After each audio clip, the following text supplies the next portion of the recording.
Bonjour tout le monde, bienvenue à ce shiur, à cette nouvelle étude qu'on étudiera aujourd'hui. On apprendra sur une mitzvah qui est dans la paracha de la semaine, qui est citée plusieurs fois dans la Torah. C'est la fameuse mitzvah de Kilaïm, de ces choses, ces espèces, ces matières qui sont individuellement permis à la consommation, à l'utilisation. Mais lorsqu'on va les rassembler, soudainement, il y a un interdit qui va être créé. Ça existe dans plusieurs choses. Ça va exister, par exemple, dans les animaux. Les animaux d'espèces différentes que l'accouplement sera interdit. Ou bien ça va exister aussi dans les graines, de prendre des graines de céréales ou de légumes différents et de les planter ensemble. Et puis ça va aussi exister dans les habits. Le chatnez, la laine et le lin. C'est interdit de porter un vêtement qui a été tissé ou qu'on a mélangé ensemble à l'intérieur ces deux fibres-là. Ça va être interdit donc de le porter. Donc c'est l'interdit de Kilaïm. Et aujourd'hui, on apprendra sur des petites nuances qui existent entre ces différents mélanges que parfois ils vont être permis, il y aura des exceptions. Bien sûr, on étudie une mitzvah, mais comme on le fait souvent, ça va être une sikha qui va discuter sur les mélanges d'une façon générale, parce que dans la vie, c'est beaucoup de mélanges, c'est beaucoup d'union entre deux choses, de différentes personnes, que ce soit dans la famille, dans le travail, dans la vie. Et comment réussir à bien mélanger, comment réussir à bien entretenir des relations pour que chacun ait sa place et que le mélange ne crée pas des disputes ou des séparations. Ça va être le sujet d'aujourd'hui. Donc c'est une sikha dans Chelek Raftet, le 29e volume de l'Écoute des Sikhot, et la première sikha de Parashat Kitetse. On commence dans les mots de Seif Aleph. Techef achar atzivui alisur shatnez. De suite, donc on est dans la paracha, dans le Perek Ravbet, Pasuk Yud Aleph, où la Torah elle nous ordonne sur l'interdit du shatnez. La Torah nous dit l'otilbash shatnez, tu ne porteras pas du shatnez qui est donc tsemer ou pishtim yardav, de la laine et du lin qui ont été mis ensemble dans un habit, c'est interdit de les porter. Nitztavinu bakatuv, le pasuk continue à nous ordonner une autre mitzvah qui est Gedilim ta'aselach, des fils tressés tu feras, alarba kanfot kesutecha, sur les quatre coins de ton vêtement, c'est bien sûr la mitzvah des tzitzit. Donc la mitzvah des tzitzit suit l'interdiction de porter du shatnez. Mismechut bet apsukim zelazé. Et du fait que ces deux versets se suivent, sont écrits l'un à la suite de l'autre, il y a le final, on apprend dans la Gemara que Gedilim ta'aselach, tu feras des fils, tu feras des tzitzit sur ton vêtement, af minakilaim, même si ces fils-là, donc c'est de la laine, seront portés sur un habit de lin, et qu'a priori on rentre dans l'interdit du shatnez, et bien chez Kilaïm Utru Betzitzit, l'interdit de Kilaïm n'existe pas dans la mitzvah des tzitzit. Un homme a tout à fait le droit de prendre un habit en lin et d'attacher des fils des tzitzit qui doivent être en laine, et il accomplit la mitzvah des tzitzit, et bien sûr il ne fait pas l'interdit de shatnez. C'est une exception dans la mitzvah des tzitzit. Alors juste en parenthèse, à la Chalemaasé, concrètement, ça va être interdit pour d'autres raisons, comme c'est rapporté dans la halacha, mais selon la Torah, comment c'est écrit dans la Torah, c'est que le shatnez, c'est un interdit toujours de porter le mélange de ces deux fibres, mais dans la mitzvah des tzitzit, ça a été permis. Al-Derer de même, Matzinu heter kilaim de bigde keuna. On trouve que l'interdit de kilaim a été permis dans les habits des Kohanim. C'est quoi? Chez Echad Bigde Keuna, que un des habits des Kohanim, donc tous les Kohanim portaient 4 vêtements, le Kohen Gadol en portait 8, mais un des vêtements des Kohanim, c'était quoi? C'était cette longue ceinture qui portait sur eux. Et chez Lofshim Kohanim Ba'avodatam Bemikdash, Aya Avnet, Shaya Asui Shatnez. Et donc un de ces habits que le Kohen devait porter et avait l'obligation de porter pendant le service dans le temple, et c'était cette ceinture qui était faite de Shatnez. C'était une ceinture en lin, les habits des Kohanim étaient en lin, mais dans cette ceinture-là, il y avait aussi des fils de laine qui étaient tissés à l'intérieur. Et encore une fois, on voit qu'il y a une exception, que dans le service du Kohen dans le temple, les kilaïm ont été permis d'être portés par le Kohen. Et donc, ce que nous on va comprendre, on va essayer de comprendre, c'est la chose suivante. Gimel mine kilaïm yeshnam bekarka ou bibehema ou bibgadim. Il y a trois sortes, donc il y a trois catégories d'interdits des kilaïm qui existent bakarka, dans les terrains, c'est-à-dire dans les graines, quand on vient planter des graines d'espèces différentes ensemble, bibehema dans les animaux, l'accouplement d'animaux d'espèces différentes, ou bibgadim et dans les vêtements, le lin et la laine. D'ailleurs, la Torah, dans notre paracha, elle va les citer à la suite l'un de l'autre. Puisque la paracha, elle nous dit, au début, l'otizra karmecha kilaim, tu ne vas pas ensemer ta vigne avec des graines de légumes ou de céréales. Donc c'est l'interdit de kilaim qui existe dans les terrains.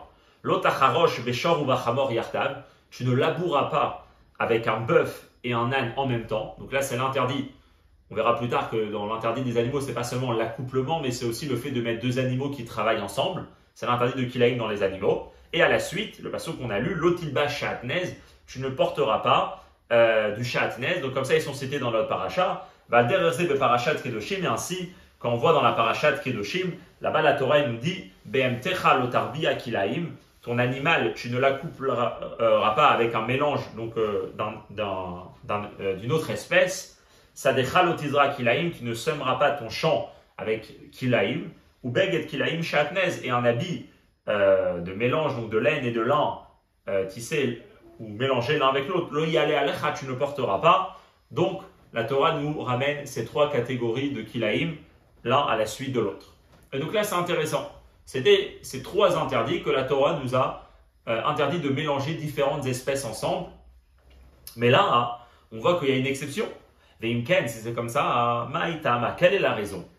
Pour quelle raison? Itira Torah, kil e begadim, la Torah a permis le mélange, les kilaïm dans les habits, donc le shatnez, ba'avodat amigdash, dans le service du temple, comme on vient de voir pour le Kohen, ou be mitzvah tzitzit, et ainsi dans la mitzvah des tzitzit. Alors que, masha'ek en she'ar bet mine kilaïm, que dans les deux autres catégories de kilaïm, bibéma, que ça soit dans les animaux, ou bekarka, ou que ça soit dans les terrains, dans ensemencer les champs de kilaïm, l'omatsin ou sheotru be mitzvah, o bekodash, mamigdash bekavjazé. On ne voit pas que la Torah va nous donner cette exception, que si c'est pour une utilité du Beth Amikdash par exemple, eh bien ça va être permis. Demain, on n'a pas le droit de prendre deux animaux, que c'est des animaux de korbanot, et de les accoupler ensemble et de les utiliser pour le Beth Amikdash.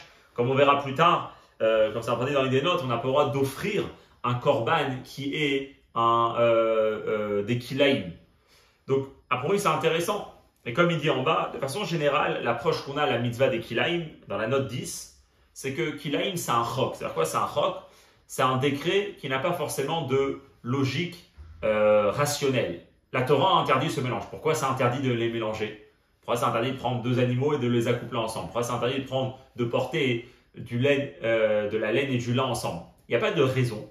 Alors pour ici, c'est quoi la question qu'on pose? Mais quand même, comme il dit ici, on est dans un détail dans le kilaïm. C'est-à-dire qu'on voit que la Torah a interdit kilaïm, et soudainement, dans une catégorie de kilaïm spécifique, qui est le mélange de la laine et du lin, et bien là on a une exception, et la Torah lui dit que quand ça arrive à une mitzvah, le Kohen Gadol, il travaille dans le temple.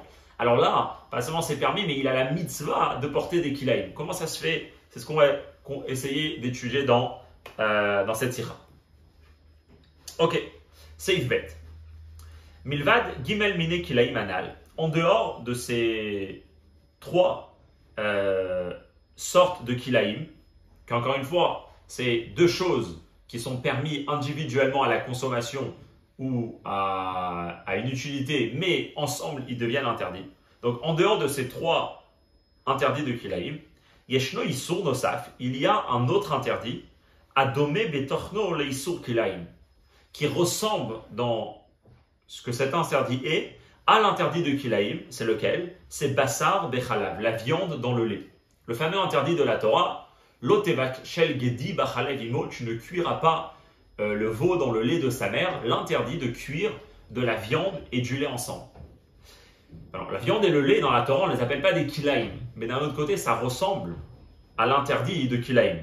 Bekamevor Besfarim, comme c'est rapporté dans les livres, il ramène en bas du Rakanti, dans des Mahamarim, et surtout c'est basé sur ce que le père du rabbi, dans l'écouté de Lévi Yitzhak, le rabbi dans les Farmagen, quand il a discuté cette sikha, c'était surtout interrogé sur les écrits de son père, Rebbe Leivik.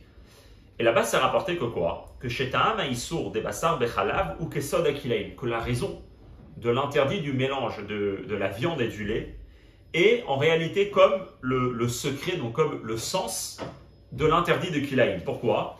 Parce que c'est Ta'arovet Bet Minim, c'est un mélange de deux espèces, que chez Kol Echad Bifnei Atzmo Mutar, que chacun individuellement est permis, et la Shabeitar Mutam Yachad, mais c'est en les mélangeant ensemble que Naasim Hem Davar Assour qui deviennent quelque chose d'interdit. C'est permis de manger de la viande, c'est permis de manger du lait. Pourtant, quand on les met ensemble, le mélange des deux crée quelque chose d'interdit. C'est permis de porter de la laine, des habits en laine, des habits en lin, mais quand on les mélange ensemble, ils deviennent interdits. Donc le nom Kilaïm n'est pas sur Bassar Bechalav, mais déjà dans les livres, on les compare et on explique qu'en réalité c'est la même idée, que bien sûr on a besoin de comprendre, comme on l'a dit, c'est un Chok Kilaïm. Mais c'est la même idée, on prend deux choses permis individuellement et ensemble ils deviennent interdits. Maintenant, on a vu avant qu'il y a une exception dans Shatnez, que quand ça arrive dans le travail dans le Beth Amikdash, le Kohen Gadol, il avait le droit de porter les Kilaïm. Est-ce qu'il y a une exception dans la viande et le lait? On a le droit de cuire la viande et du lait? Alors, concrètement, non. Mais là, c'est intéressant. Le Rabbi ramène, ou Matzinu b'Mechilta, c'est rapporté dans le Mechilta, dans un Midrash, que chez Yesh Kasal Kadatar, lehatir basar bechalav bemugdashim. Que là-bas, dans le Mechilta, on étudie, dans le Midrash, on dit que peut-être il y a un a priori, donc dans l'étude du sujet de la viande et de lait, il y a un Kasal Kadatar, il y a un a priori de dire que peut-être, lorsqu'on arrive au korbanot, donc par exemple à une viande d'un korban, ben peut-être que ça va être permis de la cuire, cette viande-là, dans du lait et de les mélanger. Et là seulement quoi? Shanu Dorshin et Akatouv, là-bas le Midrash, il va apprendre du Passouk, où c'est dans Parashat Mishpatim, où c'est écrit l'interdit de cuire la viande avec du lait, que là-bas le Passouk, avant que c'est écrit l'Otebachel Gedi Bachalev Imo, d'abord on parle des Bikurim. Et c'est écrit Reshit Gomer Tavi Bet Hashem Elokecha. Tu devras apporter les bikurim à la maison de l'Éternel ton Dieu, donc au Beth Amikdash, la mitzvah des prémices des fruits de l'arbre, de les ramener au Beth Amikdash. Et après, dans le même passage, c'est écrit Elot Evachel Gedi Bachalavimo, et tu ne cuiras pas le veau dans le lait de sa mère, l'interdit de la viande dans du lait. Et là-bas, le Midrash, il apprend et il dit que c'est écrit juste avant Bet Hashem Elokecha. Alors c'est vrai qu'à la base, c'est écrit par rapport au bikurim, mais quand même, on est d'orège de ce passage que chez Gam Bebet Hashem Elokecha Yeshno Leisur Basar Bechalab, que même dans la maison de l'Éternel ton Dieu, il y a l'interdit de cuire de la viande avec du lait. Donc qu'est-ce qu'on voit de ce Mechita? Qu'il y avait un a priori de dire que peut-être ça va être permis. On apprend d'un passouk que c'est interdit. Venimtsa. Et donc qu'est-ce qu'on veut sortir de là? Le Rabbi dit chez Gibal Chalukot Bedavar, qu'en réalité si on prend tous les kilaïm ensemble en incluant dedans Basar Bechalab, on peut parler de trois catégories de kilaïm. Bekile Begadim Shatnez, dans les kilaïm, donc le mélange concerné à l'interdit des habits, qui est donc le shatnez, la laine et le lin, il tira à Torah kilaïm ba'avodat amigdash, veyetera mizot sifta alze ou bemitzvat tzitzit. Quand ça arrive au kilaïm de la laine et du lin,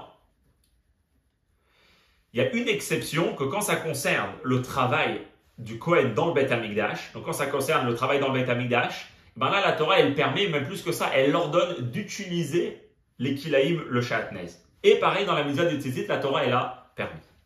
Bebassar bechalab, lorsqu'on est dans la viande et le lait, yesh kasal kadatar leatir bemugdashim, il y a un kasal kadatar, un a priori, dans l'idée, on peut dire, en tout cas dans l'étude, que peut-être ça aurait pu être permis. Et là, chez les Médim, mais on apprend d'un pasouk que la chose elle est interdite. C'est-à-dire, la Torah elle nous interdit. Mais malgré que la Torah elle nous interdit, dans l'étude, dans l'idée, dans la réflexion, on aurait pu avoir une réflexion de permettre, juste que concrètement, on va interdire. Et après, on a une troisième sorte, Vekile Bema, Vekile Karka, quand on arrive au Kilaïm dans les animaux et dans les graines, que il n'y a même pas un a priori de penser que peut-être que lorsque ça va concerner dans le Beth Amikdash, ça va être permis. On n'a même pas besoin d'avoir une étude spéciale qui vient nous dire clairement que c'est interdit. Jamais on s'est posé la question de dire que peut-être ça va être permis. Dans Bassar Bechalab, quand la Torah nous interdit la viande et le lait, on dit, mais ok, peut-être il y a une exception dans le Beth Amikdash. Et là, on te dit non, même dans le Beth Amikdash, c'est interdit. Alors que quand la Torah nous interdit l'accouplement de deux animaux ou le mélange des graines d'espèces différentes, et bien là, on se pose même pas la question est-ce que oui ou non c'est permis dans le Beth Amikdash, c'est sûr que c'est interdit et la question n'est pas posée. Ça, c'est ce que le Rabbi il soulève pour montrer qu'en réalité, on parle d'interdits qui vont toujours être interdits, mais on a des petites exceptions. Un, que concrètement, il va être permis dans le Beth Amikdash. L'autre, que dans l'idée, il aurait pu être permis, mais concrètement, on sait aussi que c'est interdit. Et la troisième, qu'il n'y a même pas d'a priori de penser que peut-être on va le permettre pour quelque chose qui concerne le Beth Amikdash, une mitzvah. Et donc, Vedarush Bio, ce que nous, on a besoin de comprendre, c'est une explication sur ça. Pourquoi? Mais après, on parle d'interdits qui ont la même idée. C'est quoi? C'est un rovetch leminim, chez kol echad le'atzmo eteru. C'est un mélange de deux espèces. Que la Torah te dit que individuellement, séparément, tu peux les utiliser. Mais quand même, tu les mélanges, et ben, ça devient interdit. Et même qu'a priori, c'est la même idée. Et après, on va dire, ok, donc toujours c'est interdit ou toujours c'est interdit. Non. Ma'uatam lechilukim anal benehem.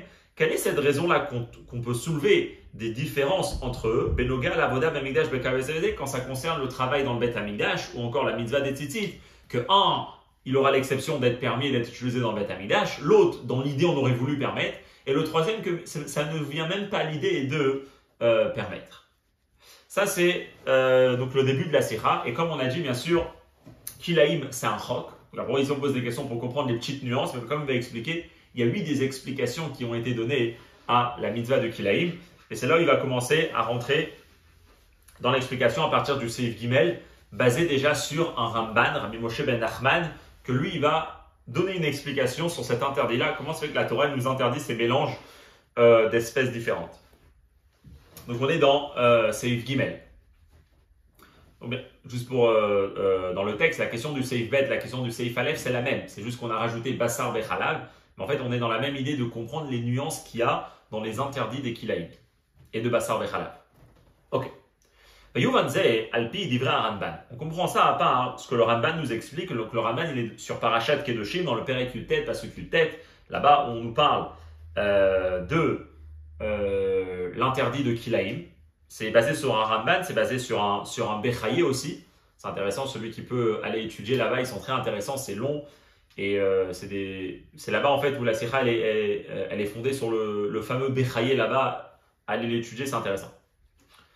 En tout cas, le Ramban nous dit la chose suivante. Là-bas, il s'interroge sur le fait que chez Dafka Benogea, les Levishat Shatnez, Amrou Chazal, Shehi Me'advarim, Sheyetzer Hara, Veumot Haolam, Meshivim Alehem.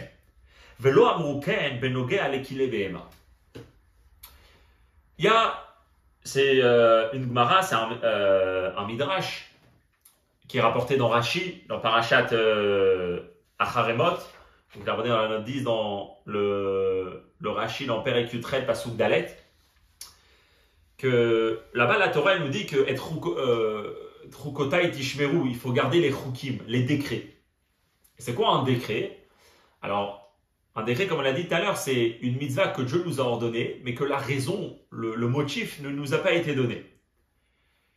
Et c'est quoi un exemple de ça? Alors, il y a une fameuse citation des Chachamim qui disent que, par exemple, le shatnez, porter un mélange de laine et de lin, c'est des choses chez Yetzer Hara ve'umot haolam que le penchant, le Yetzer Hara et les nations du monde, mais Shivim Alehem, ils vont soulever des objections, ils vont quelque part un peu mépriser et négliger cet interdit puisqu'il n'a pas vraiment de raison. On voit que les Chachamim, lorsqu'ils viennent pour nous donner un exemple d'une mitzvah qui n'a pas forcément une raison logique et acceptable, c'est quoi ce qu'ils nous donnent? Ils ne nous disent pas la mitzvah des Kilaïm. Kilaïm se mélange des interdits, d'accouplement d'animaux, de graines plantées ensemble. C'est pas ça l'exemple de mitzvah qu'a priori dans la logique humaine, on n'arrive pas à comprendre pourquoi ça sera interdit. Peut-être que ce mélange de graines va donner des bons fruits. Peut-être que cet accouplement va donner naissance à des animaux qui vont avoir des qualités spéciales. On sait par exemple l'exemple du cheval et de l'ânesse qui vont donner naissance à un mule ou à la mule, au mulet, qu'il va avoir des qualités spéciales. Donc a priori, c'est des mitzvot que... Comment ça se fait que la Torah les a interdits? Maintenant, l'exemple que les Chachamim utilisent pour une mitzvah sur lequel c'est un chok, c'est pas kilaïm en général, c'est porter du shatnez. Et donc le Ranban, il s'interroge et il dit comment ça se fait qu'ils se sont arrêtés spécialement sur le shatnez, comme si dans certains kilaïm, on peut comprendre la raison. Mais dans le shatnez, ça effectivement, il n'y a pas de raison. Il dit effectivement, il explique là-bas le Ranban, que lorsqu'on arrive au mélange de la laine et du lin, le motif de l'interdit, Néelam, est caché. On n'a pas d'explication. Par contre, dans le mélange, dans l'accouplement des animaux, ou bien dans les kilaïm, dans les graines, on peut comprendre l'interdit, la raison, pourquoi ça va être interdit. Et il explique comme ça, très intéressant. Le monde a été créé par Hachem, et lorsque Dieu va créer le monde, alors Dieu il a créé différentes catégories d'animaux, de végétaux. Si on fait attention, on remarque, lorsqu'on arrive au végétal et aux animaux, Natan Bahem Koach Tolada. Dieu, comment il a créé le monde? C'est qu'il a mis la force de Tolada. La reproductivité des animaux, c'est quelque chose ou des végétaux, c'est quelque chose qui existe à l'intérieur, donc de la composition, si on peut dire, de l'animal. Et c'est quoi bien sûr le but? Chez Kaimu Aminim. Dieu il a créé le monde pour que les espèces que Dieu a créées puissent se perpétuer pour toujours. Donc Dieu il a créé, si on peut dire, les premiers. Et après, comment le monde y reste dans son existence? Par le fait que les animaux, par le fait que les végétaux, ils vont se reproduire. Maintenant, quand Dieu il a créé cette reproduction à l'intérieur des créatures, Dieu il leur donne dans la Torah et il demande que ça se passe d'une manière que ça soit les minéhou, les minéhen, que chacun suit son espèce. Pas qu'il y a un mélange entre les espèces. Dieu, il a créé des vaches. Le rôle de la vache, c'est d'amener encore des vaches au monde. Le rôle du cheval, d'amener encore des chevaux au monde. Mais pas d'aller mélanger les espèces l'une avec l'autre. Comme ça, Dieu, il a voulu que le monde se passe. Alors, qu'est-ce qui se passe quand l'homme, il vient, il va intervenir pour créer une union entre les espèces. Lorsque l'homme il mélange des kilaïm, c'est-à-dire markiv, bet min ebema, il va accoupler deux espèces d'animaux, ou bet min ezraïm, ou bien deux espèces de graines. Qu'est-ce que ça va reproduire ce mélange-là? Que ishtanu betivam, le fruit, l'animal qui va naître va être différent dans sa nature, vegam betsuratan, même dans la forme de comment ses parents ou de où il est originaire. Biotam yonkim zemizé, puisque un va prendre de l'autre et va créer quelque chose de nouveau. Veyekol garim imen ou kilur kamishnevinim. Et à ce moment-là, la graine qui va naître, qui va pousser, si on peut dire, le fruit, l'arbre qui va pousser de ce mélange de graines, ça va être quelque chose de nouveau, qui maintenant sa composition, c'est plus une espèce, c'est deux espèces à l'intérieur de lui. Et qu'est-ce qui se passe à ce moment-là? Ariou Meshane, il est en train de changer, de modifier, ou Machish et d'abîmer, ou Maharbev, et de bouleverser Bemaaseh Bereshit, l'œuvre de la création, de comment Dieu il a créé le monde. En d'autres mots, Dieu il a créé le monde d'une certaine manière, et ce qu'il a voulu, c'est que le monde continue de cette manière-là, de cette façon-là. Et donc Dieu il a créé un système de la reproduction. Alors, quand l'homme il vient et il intervient pour essayer de créer un mélange de quelque chose de nouveau, un mélange de deux espèces qui créera quelque chose de nouveau, il est en train de bouleverser l'ordre de la création. Ce n'est pas ce monde-là que Dieu a voulu. L'homme, il est en train de montrer comme si un autre monde est en train d'exister, pas celui que Dieu a voulu. Et ça, c'est la raison pourquoi Dieu il a interdit l'accouplement de deux animaux d'espèces différentes, le mélange de deux graines, pour garder le monde authentique comme Dieu l'a créé. Maintenant, si on fait attention dans notre paracha, dans la Torah elle interdit pas seulement l'accouplement des animaux. On voit aussi, on va faire la parenthèse, l'interdit par rapport aux animaux concerne pas seulement l'accouplement qui va amener à la reproduction de ces animaux-là, mais qui c'est aussi l'interdit de ne pas labourer par exemple un champ avec un bœuf et un animal. C'est-à-dire même le travail de deux espèces différentes a été interdit. Un travail qui ne créera pas a priori une autre espèce différente de comment Dieu a créé le monde. Il dit, mais là aussi, en réalité, c'est quoi la raison de cet interdit? Ou mipne, c'est comme ça. Chez Derer Koloved Admato, toute personne qui travaille sa terre, comment il fait? Donc, il a son terrain, et après, il a ses animaux qui vont labourer. Et bien, qu'est-ce qu'il fait? Où il va ramener ses animaux? Il va les ramener dans le même étable, dans lequel là-bas, il va garder ses animaux. Donc si quelqu'un il travaille son champ avec un bœuf et un âne, avec un bœuf et une ânesse, et après il va les ramener et il va les garder dans le même endroit, Veyavo, l'idée Arkava, ils vont venir à s'accoupler et donc à cet interdit-là. En d'autres mots, toujours l'interdit, même quand on interdit de travailler la terre avec deux espèces différentes, c'est parce qu'en réalité ils vont venir à s'accoupler et donc on va être amené à créer une nouvelle espèce, si on peut dire, qui chamboule et qui bouleverse le monde et qui change le monde comme Dieu il a créé. Donc c'est ça que le Ramban il est en train de dire.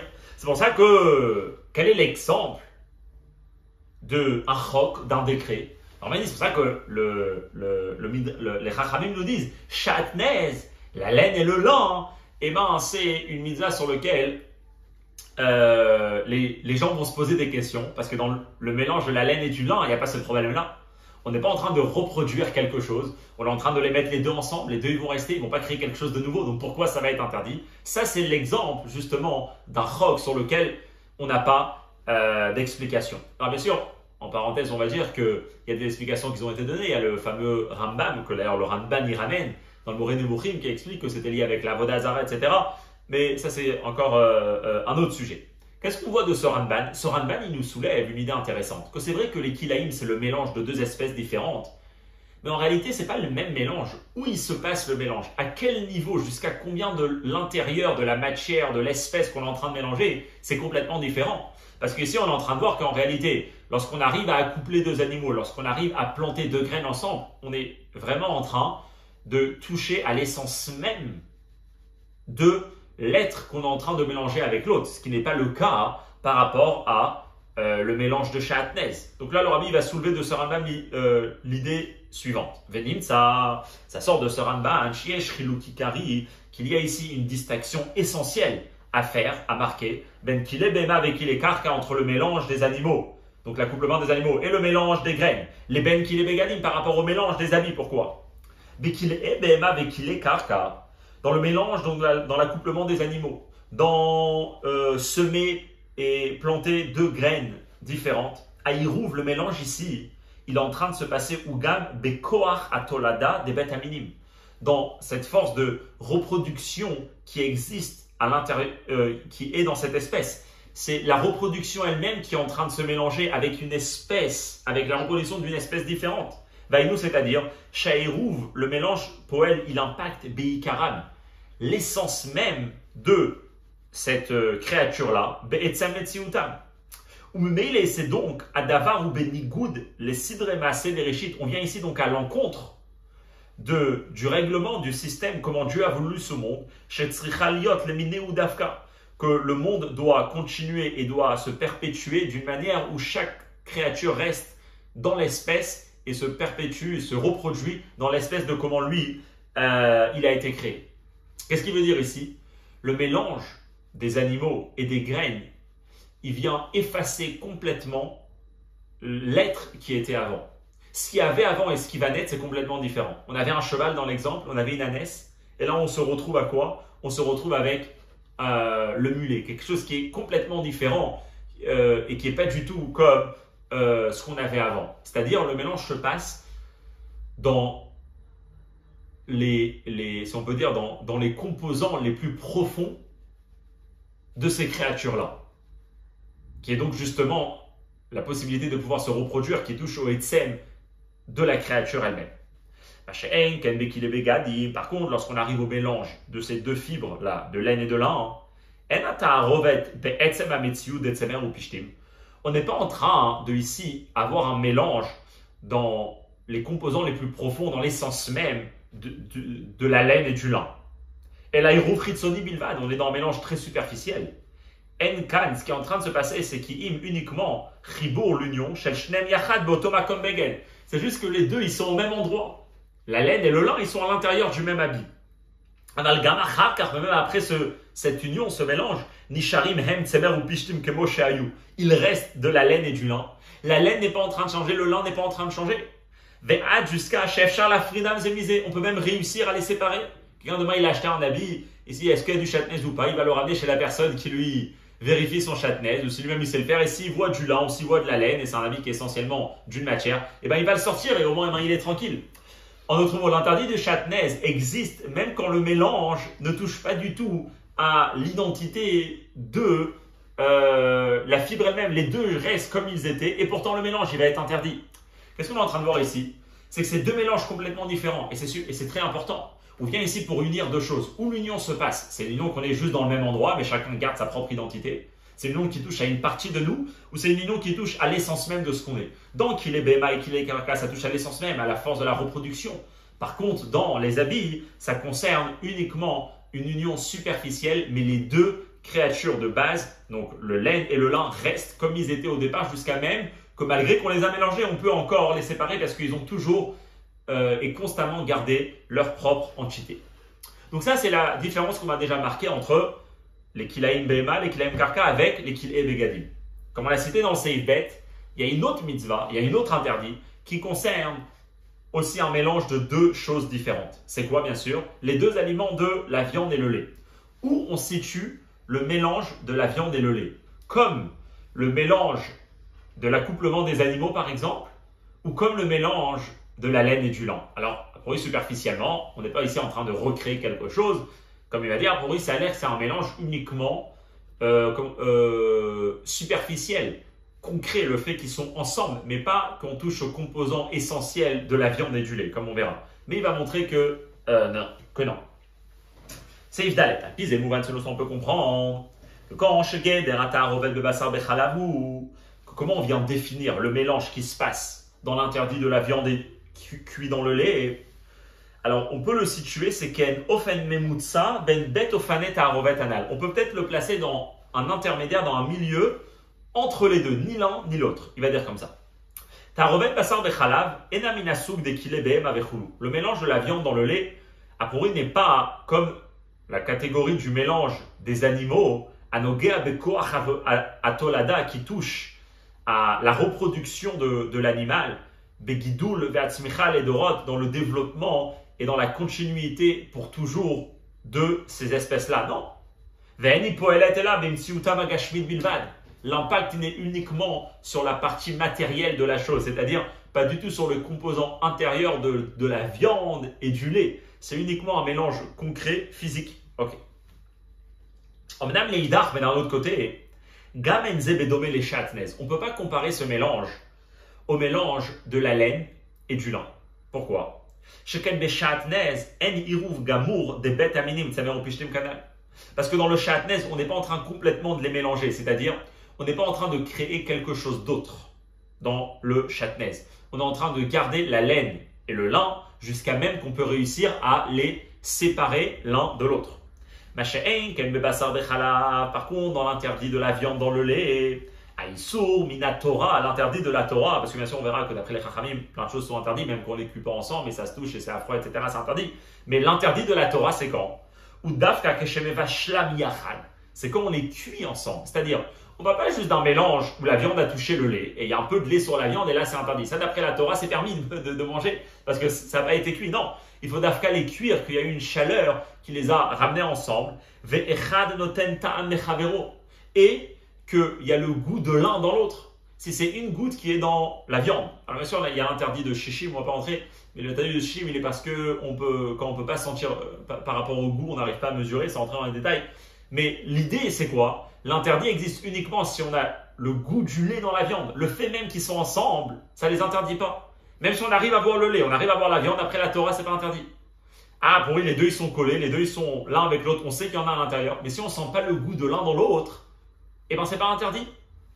Yeter plus que ça. Même quand on arrive dans un autre interdit, on a laissé absorber la viande toute la journée dans du lait. Il y avait un bol de lait et on a laissé la viande à l'intérieur. Et la lacha, elle est chez As'i et Betama, que c'est sûr qu'il y aura le goût du lait dans la viande.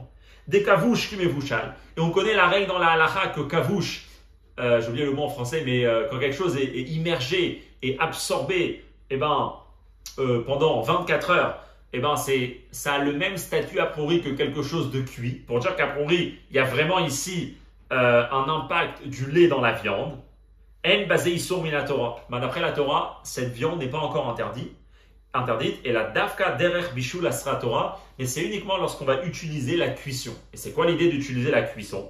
Qui y sur basar bechala, parce que l'interdit de la viande et le lait, shayach rak begavna, et existe uniquement dans un cas, chez Naaset Mibet Aminim, que des deux aliments différents, viande et lait, et bien qu'est-ce qu'on est en train de faire? Metziut Radasha Achat. On est en train d'arriver à une nouvelle entité, Veze Naasia et des Bishul Davka. Et ça, c'est ce que la cuisson, elle fait. L'idée de la cuisson, et même par rapport à Shabbat, c'est lié. C'est que quand on cuit quelque chose, eh ben, on n'est plus en train d'avoir deux choses séparées qui sont mélangées. On est presque en train d'avoir une nouvelle chose qui est en train de venir. Quelqu'un, il fait un repas, c'est vrai qu'il a mis plusieurs ingrédients, mais ce qui sort, ben, c'est plus plusieurs ingrédients ensemble. C'est un nouveau plat. Ben, c'est un peu l'idée qui se passe ici. Même s'il y a le goût, c'est-à-dire il y a l'impact du lait dans la viande, c'est pas encore bon parce qu'il y a le lait, là il y a la viande. Par contre, quand on cuit, on peut parler d'un plat qui existe, qui avait plusieurs aliments, mais que maintenant c'est devenu une seule chose. Et l'interdit de la Torah, c'est d'Afka l'otevachel, de ne pas cuire. Qu'est-ce qu'on voit de là? On voit de là que c'est vrai que d'un côté, on ne touche pas à la reproduction de la viande et du lait. On n'est pas du tout là. C'est un mélange physique. Mais d'un autre côté, ce mélange physique, il doit avoir un impact profond l'un sur l'autre à un tel point qu'on a besoin spécialement de cuire parce que la cuisson crée une nouvelle entité qui n'est plus la viande et le lait qu'on avait ensemble. Et donc, quelque part, c'est un peu entre. C'est pas comme l'accouplement des animaux où là, clairement, on va dans la reproduction de quelque chose de nouveau, totalement nouveau. C'est pas comme le Shatnez où les deux gardent leur propre identité, mais c'est quelque part, il veut dire Memutsa, c'est entre les deux, c'est un peu de l'un et un peu de l'autre.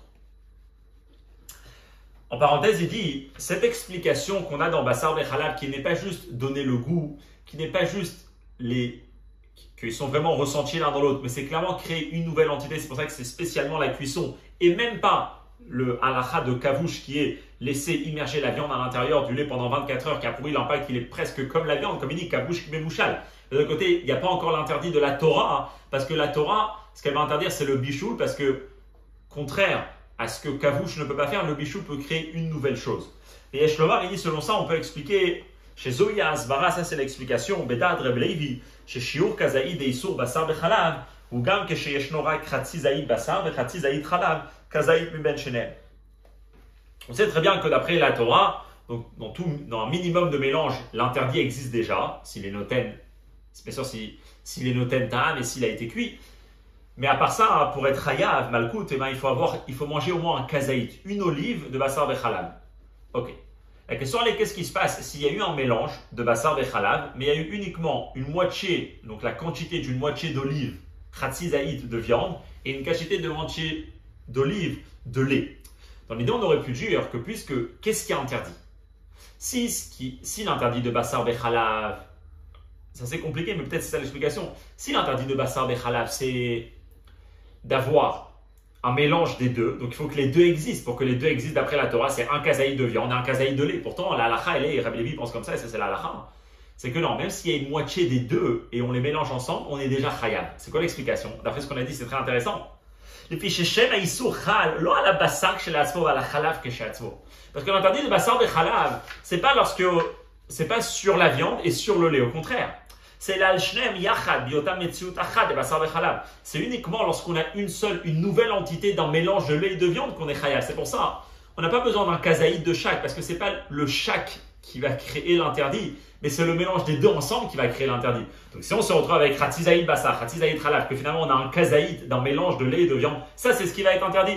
Parce que l'interdit du lait et de la viande, c'est la nouvelle metsiout, la nouvelle entité d'un mélange de viande et lait ensemble. Et donc un kazaïd des deux ensemble, c'est ce qui nous suffit pour l'interdit. En tout cas, jusqu'à là, qu'est-ce qu'on a expliqué dans la Sikha? On a expliqué donc les sortes de kilaïm qui existent et que finalement, il y a des nuances entre eux. Le mélange de kilé béma et kilé karka, il se passe dans l'essence même de la matière, de la créature, de l'espèce qu'on est en train de mélanger. Alors que dans Shatnez, les deux entités précédentes restent et continuent, même dans le mélange, à garder leur propre identité. Et on a Basar Bechalav qui est un peu entre les deux.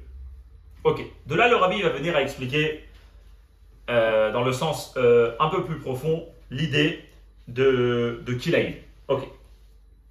Le Rabbi va ramener un Bechaye. Comme on l'a dit, c'est le même Bechaye qui était cité avant. Il le ramène ici dans la note 36. Donc c'est dans Perek Yutet, Pasuk Yutet. Le Rabbeinu Bechaye là-bas, il explique l'idée qu'on va discuter maintenant dans la Sikha. C'est rapporté aussi dans le Radman et c'est rapporté aussi dans beaucoup de Mahamarim quand on vient pour expliquer le sens profond de l'interdit de Kilaïm. C'est il fait. Et dans les durées Rabbeinu Bechaye, c'est connu ce que le Rabbeinu Bechaye explique. chez Inyan Issour Kilaim, quelle est l'idée qui se cache derrière l'interdit de Kilaim? Ou l'aura Kairbouf Begashmiut. C'est pas juste le mélange physique de ce que l'on est en train de faire. Alors, on va dire un peu à l'oral, après on va lire dans les mots. A priori, Kilaim, donc on va prendre l'exemple de la viande et du lait, du lin et de la laine, la viande et le lait, les graines. Nous, ce qu'on est en train de faire dans le monde, on est dans un monde physique, on est en train de prendre des choses, de prendre des matières physiques, des êtres, et de les mettre ensemble. Donc a priori, ici, il y a un mélange physique qui est en train de se passer. Mais en réalité, chaque chose physique a aussi son énergie spirituelle. En fait, chaque chose existe matériellement, mais elle existe aussi spirituellement. Et donc, en fait, chaque créature, elle a aussi son énergie spirituelle. Maintenant, nous, on est en train de jouer, si on peut dire, avec le monde matériel. Mais quand on met des choses ensemble, quand on agit matériellement, on agit aussi dans l'énergie spirituelle des choses. Le Rabbeinu Bechaye, il explique et il dit que l'interdit des Kilaim n'est pas forcément, et n'est pas à cause uniquement du mélange matériel qu'on est en train de faire, ou a priori, à l'œil nu, on n'est pas en train de voir quelque chose de négatif ici qui est en train de se passer. Comme on l'a dit, il y a peut-être quelque chose de bon qui va être créé de ce mélange-là. Des bons animaux, des beaux animaux utiles pour le travail, des bons fruits, des belles graines qui vont pousser, qui sont bien. Et ce n'est pas seulement dans la matière physique des choses que l'interdit est en train de se passer. Ce n'est pas à cause de ça qu'il y a l'interdit. Et la gamma, mais c'est surtout ici ce qui est en train de se passer dans les mots. Sheme'arbev hakochot ha'elyonim. On est ici en train de mélanger les forces supérieures, l'énergie spirituelle de chaque être, de chaque chose qu'on est en train de mélanger. Akilaim, et c'est quoi le mélange? Pourquoi il va être interdit? En fait, c'est parce que la Torah nous dit qu'ici on est en train de prendre deux énergies qui sont quoi? Chibur Shne Ksavot. C'est deux énergies qui sont deux extrémités. Shem Shne Afachim, qui ne sont pas seulement deux extrémités, mais ils sont même deux opposés, deux contraires. Et donc c'est pour ça que En Chibura ne l'a fait. C'est pour ça que leur union ne fonctionne pas bien ensemble. Pourquoi la Torah nous a interdit? Parce que si la Torah elle est en train de nous apprendre sur l'énergie spirituelle des choses qu'on est en train d'avoir devant nous, elle est en train de nous dire que les mettre ensemble dans ce qu'ils représentent, ça ne va pas être bon parce que c'est deux opposés, c'est deux contraires qu'on est en train de mettre ensemble. Deux contraires ensemble, ça ne fonctionne pas. Et c'est pour ça que la Torah nous interdit les kilaïm physiques dans les animaux, dans les graines, dans les habits. C'est la même chose qu'il explique par rapport à l'interdit de Kilaïm, il explique pareil par rapport à Bassar Bechalav. Donc lui aussi, il fait le lien, le Bechaye, entre Kilaïm et Bassar Bechalav. Et il dit chez Bassar Bechalav, que la viande et le lait représentent des choses plus spirituelles. Et quand on mélange physiquement, on prend la viande, on met du lait ensemble, on les cuit. On est aussi en train de mélanger et en train de mettre ensemble ces choses-là. Que des choses, des énergies, des existences qui doivent être séparées parce qu'ils sont chacun différents l'un de l'autre. Alors de quoi ça a l'air? Alors il nous donne un peu une explication. Mais quand même voir comme ça expliqué, c'est rapporté surtout dans l'écouter Lévi Yitzhak, que lui là-bas il explique et il dit quoi? Il dit que par exemple chez Tsemer ou Pishtim, que la laine et le lin, ou bien dans l'union du bœuf et de l'âne, Bassar vechalav, la viande et le lait, Romzim al chesed ou gvura. Il représente l'énergie de chesed. On va dans l'énergie de chesed, l'autre gvura. Par exemple, la laine, c'est chesed, le lin, c'est gvura. Ou bien la viande et le lait, la viande, c'est gvura, c'est rouge, le lait, c'est blanc, c'est chesed.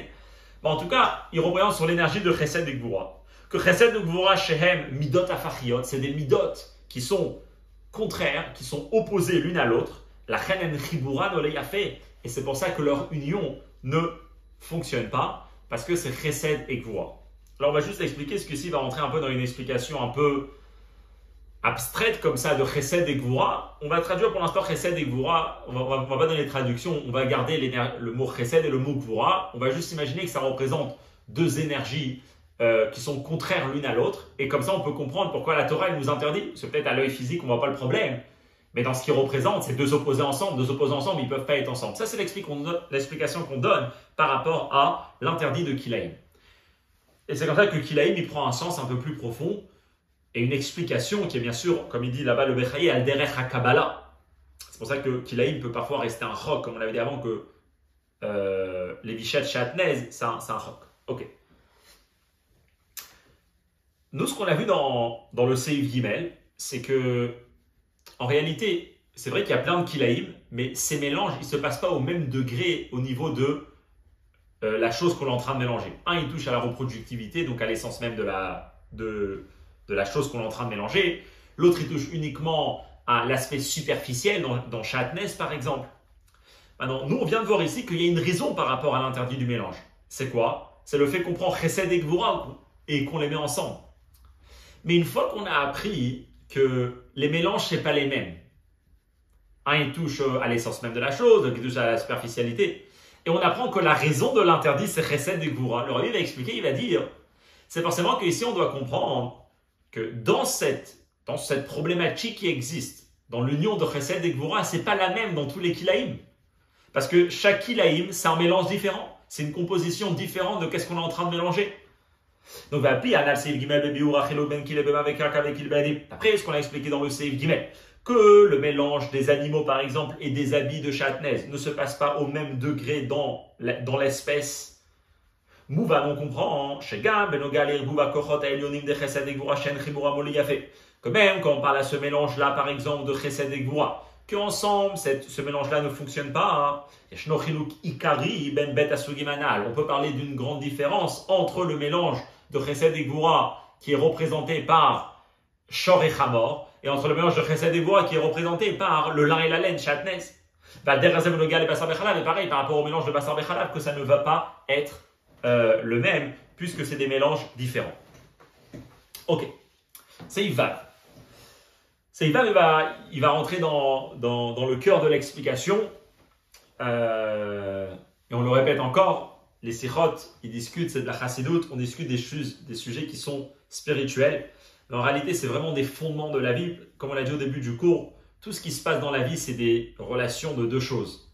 Une personne avec une autre personne, que ce soit dans le couple, que ce soit entre parents, enfants, que ce soit avec juste faire les choses qu'on fait. Il y a nous et la chose qu'on est en train de faire.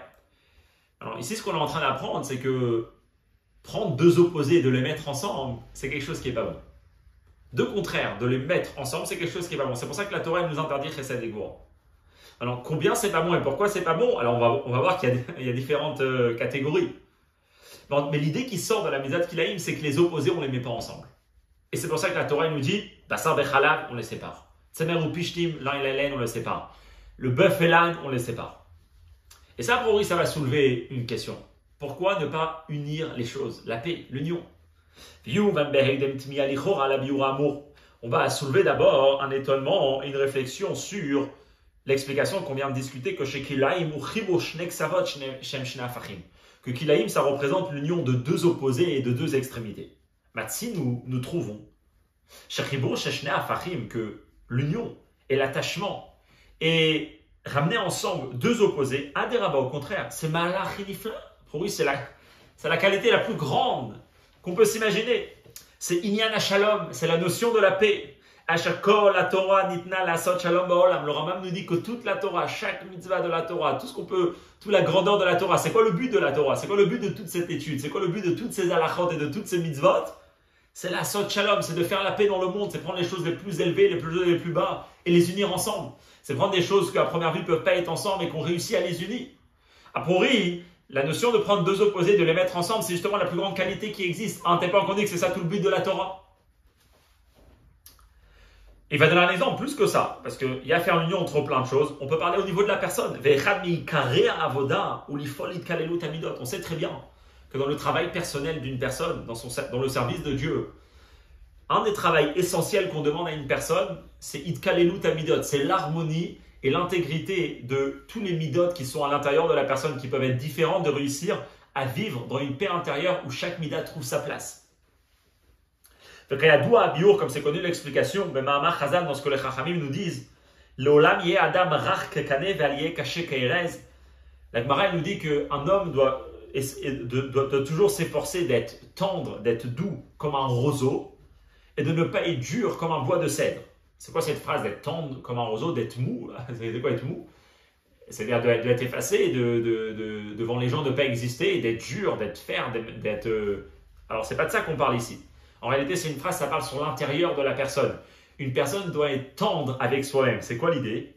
C'est expliqué comme ça, donc c'est basé sur un Mahamar très intéressant dans l'Écoute Torah. Et comme il dit, Bekama Mekomot, c'est ramené énormément de fois, parce que c'est tout ce qu'on parle de Tikkun Amidot et de Avodat Hashem, de Avat Hashem, c'est en réalité ce travail-là qui va dire dans cette parenthèse. Que quoi? qu'il faut réaliser la chose suivante. Chez Adam ou Baal Midot, un homme, une femme, un être humain, il compose à l'intérieur de lui énormément de midot, plein de parties qui sont différentes l'une de l'autre. Des parties de chesed, des parties de gvura, des parties de tiferet, des parties de victoire, de netzach, de yesod, de od. On a plein de parties à l'intérieur de la personne. Et c'est quoi le but d'une personne? Et la shemidotav tzrichot liod rakot. Une personne doit réussir à faire que tous ces midot à l'intérieur de lui soient doux. C'est-à-dire quoi soient doux? Shekol mida notenet makom la mida ofrit. Que chaque caractère, que chaque émotion, que chaque sentiment existe, mais qu'une personne sache faire la part des choses et laisser exister aussi une autre émotion et un autre sentiment à l'intérieur de lui. Une personne y connaît, parfois il est dans certaines humeurs, dans différentes humeurs. Parfois ça a l'air que les différences qui existent à l'intérieur de lui sont énormes. On dit effectivement, un homme il a plein d'opposés à l'intérieur de lui. Chesed et Gvura, c'est des afachim. Et c'est quoi justement le travail? C'est réussir à trouver une paix intérieure, une tranquillité, où une personne sait vivre en harmonie avec toutes les parties de son cœur. Ça, c'est comment on explique à Pir Chassidut. Valderer, ça ressemble aussi un peu à Mevoar Berambam. Quand le Rambam il parle de différents caractères qu'une personne peut avoir dans la vie, il dit c'est quoi le juste milieu, c'est quoi le bon travail? C'est réussir justement à avoir le juste milieu dans chaque caractère, pas être dans les extrémités et comme ça réussir à permettre à chaque caractère d'exister. Par exemple, il y a une personne qui est très radin, une personne qui est très généreux. Il dit parfois les deux, c'est pas bon. Une personne il doit essayer d'être ni trop radin, ni trop généreux pour savoir quand est-ce donner, quand est-ce pas donner, aux bonnes choses, aux mauvaises causes, savoir faire la part des choses. Donc, a priori, cette idée de laisser coexister et laisser la place à tous les opposés d'être ensemble, c'est a priori le but de tout le. Quand la Torah a été fait pour ça, dans le travail personnel de la personne, si on prend ça au niveau personnel, c'est quelque chose d'essentiel. Mais comment ça se fait qu'on dit ici, que c'est quoi justement l'interdit de Kilaïm? Ça vient de représenter l'idée de Irbou Midot de Chesed et Gvura, de ne surtout pas mélanger les Midot de Chesed et Gvura ensemble. Ça, c'est la question qui est posée ici. C'est une question très intéressante parce que souvent on parle, toujours on a un message de paix, il faut faire la paix, la paix, la paix, la paix, la paix, la paix. Et soudainement on voit que non, pas forcément que mettre tout le monde ensemble, c'est la bonne chose. Au contraire, réussir à les séparer totalement, qu'ils ne soient pas du tout ensemble, c'est quelque chose de très important. Alors comment comprendre cette idée-là? Et c'est là où il va expliquer la clé. Et pour expliquer ça, on va juste donner un petit exemple. Alors déjà, en fait, on peut garder dans ce qu'il a discuté maintenant, c'est au niveau personnel, où une personne il a plein de contraires à l'intérieur de lui, il a différents caractères, différentes émotions, et doit réussir à laisser chacune exister. Alors on sait très bien que c'est très dur, une personne il est pris par un sentiment de colère, qu'au même moment il ressent de la pitié, de la compassion, c'est très dur. D'ailleurs c'est le travail, c'est tikkun hamidot, ouais. Comment c'est possible de le faire? On comprend qu'on ne peut pas mettre deux opposés ensemble. Tout le travail c'est de laisser ces opposés être là. Alors comment ça fonctionne? Et là, il va donner une idée qui est vraiment très très intéressante. Peut-être qu'on donnera juste un exemple, parce qu'après, il va donner. L'exemple, c'est souvent, on peut prendre par exemple un gouvernement. Donc, il y a un pays. Et dans ce pays-là, on a par exemple le ministre de l'Éducation. Et on a le ministre de la Défense. Les deux, ils ont un rôle et ils ont une fonction qui est totalement différente. Un, ils doivent voir le monde d'une manière où il y a des ennemis et où on doit mener des guerres, on doit avoir une armée forte, et l'autre c'est le ministre de l'Éducation. Le bien-être de chaque enfant et avoir un monde où les adultes ils sont là pour éduquer les enfants, pour être à côté d'eux, on a besoin des profs. Et on s'imagine que chacun il a besoin d'argent, chacun il a besoin des personnes. Un il a besoin des soldats, l'autre il a besoin des professeurs. Et en réalité, on peut s'imaginer qu'ils sont chacun dans une fonction qui est complètement différente. Imaginons-nous que les deux, ils essayent de coopérer ensemble. Ça ne va pas fonctionner. À chaque fois que quelqu'un il aura besoin d'argent, lui il aura besoin d'argent. Quand ils vont prendre des personnes, lui il aura besoin pour être militaire, lui il a besoin pour être enseignant.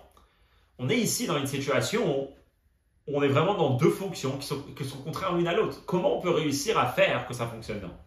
Et là, on explique qu'on dit effectivement, si chacun se base uniquement sur son travail, et ça c'est ce qui va le définir, on ne pourra jamais avoir un pays qui fonctionne. Mais si par contre, on vient un peu plus haut, on n'a pas chacun un travail, on a un pays qui doit fonctionner. C'est quoi un pays qui fonctionne? C'est des enfants qui vont à l'école. C'est une sécurité du pays. Alors, pour réussir à faire que le pays fonctionne, donc on va mettre un ministre de la Finance, on va mettre un ministre de l'Éducation, de la Défense, etc.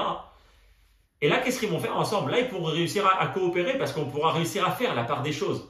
En d'autres mots, si on vient avec notre propre identité et notre propre entité, c'est seulement ça qui nous définit, rien de plus haut, il n'y a aucun sens, il n'y a aucune mission, il n'y a aucun rôle, alors là, on est complètement perdu. Mais si on vient au nom de quelque chose de plus grand, alors cette quelque chose de plus grand peut nous unir et peut laisser la place à nous deux de pouvoir exister. Si on vient au nom du bienfait du pays et pas au nom de notre ego, que nous on doit réussir, que nous on doit montrer qu'on a fait bien notre job et que le pays doit bien fonctionner, doit bien évoluer, alors là, à ce moment-là, on peut réussir à avoir un pays qui fonctionne et des opposés qui travaillent ensemble. Et ça, en fait, c'est l'idée qu'il a expliquée ici et c'est ce qu'il va dire ici. Que ça dépend où on parle de Chesed et Goura. Si on parle de Chesed et Goura en tant qu'elle, c'est deux opposés. Mais si Chesed et Goura existent par un résultat de quelque chose, alors là, ils peuvent réussir à faire que ce quelque chose les unit parce qu'il laisse la place aux deux de pouvoir être là. Et donc il dit comme ça. Ou me voir basé, et c'est expliqué la chose suivante. Chez Itkalelut Amidot Bigdusha, qu'en réalité, quand on parle de l'harmonie des midot dans la Gdusha, ou al-derech, en réalité, on n'est pas en train de parler de deux opposés. On est en train de faire ta'arovat min bemino. On est en train de mettre un mélange de la même espèce. Pourquoi?